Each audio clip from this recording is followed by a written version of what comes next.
ایک مرتبہ مدینہ شریف میں بہادر عزمی شخص آتا ہے اور وہ مدینہ منورہ میں آنے کے بعد حضرت عمر ابن خطاب رضی اللہ تعالیٰ عنہ کو پوچھتا ہے جہاں جہاں جاتا ہے کہ بتاؤ عمر فاروق اعظم اس وقت کہاں ملیں گے۔ لوگوں نے اسے بتایا کہ حضرت عمر فاروق اعظم فلاں جگہ پر ہیں، ایک جھوپڑا ہے اس کے اندر سو رہے ہیں، آرام فرما رہے ہیں۔ وہ بہادر شخص تھا، اس کی نیت دیکھے کہ کس وجہ سے آیا تھا۔ وہ حضرت عمر فاروق اعظم جہاں پر تشریف فرماتے آرام کر رہے تھے اس جھوپڑے کے قریب جاتا ہے۔ جانے کے بعد دیکھتا ہے کہ عمر فاروق اعظم آپ کے سر کے نیچے کوڑا رکھا ہوا ہے اور آپ سو رہے ہیں۔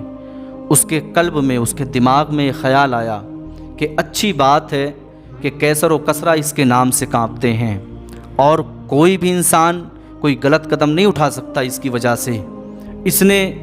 اس نے اپنا خوف ہر ایک دل پہ بٹھا رکھا ہے، یہ اب سو رہا ہے میرے سامنے، کیا اچھی بات ہے کہ میں اس کو یہیں پر قتل کر ڈالوں۔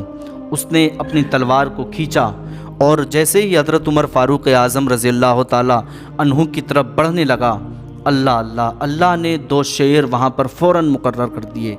2 شیر نمودار ہوئے اور اس شخص کی طرف حملہ کرنے کے لیے بڑھے۔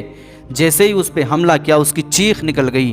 اس کی چیخ سننے کے بعد مسلمانوں کے دوسرے خلیفہ حضرت عمر فاروق اعظم رضی اللہ تعالیٰ عنہ کی آنکھ کھل جاتی ہے۔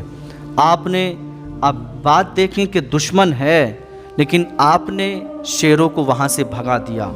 اللہ کی مرضی، اللہ کی شان دیکھیں کہ 2 شیر ہیں لیکن حضرت عمر فاروق اعظم نے دونوں شیروں کو وہاں سے ہٹا دیا اور عمر فاروق اعظم کے بچانے کا یہ فائدہ ہوا کہ شیر واپس چلے گئے اور وہ شخص بچ گیا۔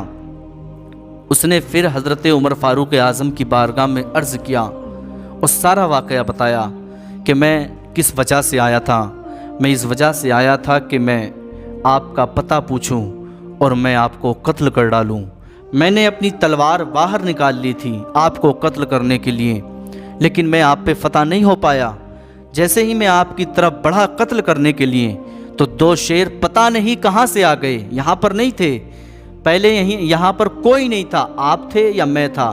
میں نے یہ سوچا کہ کوئی نہیں ہے، عمر سو رہا ہے، یہیں پر اس کو قتل کر دیتا ہوں، لیکن اللہ کی طرف سے وہ شیر فوراً نمودار ہو گئے۔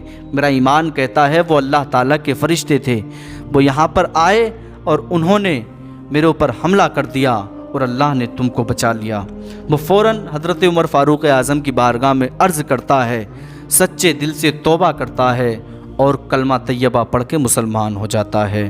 یہ عمر فاروق اعظم کی شان ہے۔ جو حضور حضرت عمر فاروق اعظم کی شان میں بکواس کرتے ہیں، بھونکتے ہیں، ان کو کیا کیا کہتے ہیں، وہ لوگ اپنے گریبان میں جھانک کر کے دیکھیں کہ اللہ تعالیٰ ان کی سوتے ہوئے اس انداز سے مدد فرماتا ہے کہ کوئی اگر ان کی طرف آنکھ اٹھا کر دیکھے یا قتل کرنے کے ارادے سے بڑھے تو مالک و مولا خالق ارض و سما فوراً شیروں کو نمودار کر دیتا ہے اور وہ شیر اس کو چیر پھاڑ کے رکھ دیتے ہیں۔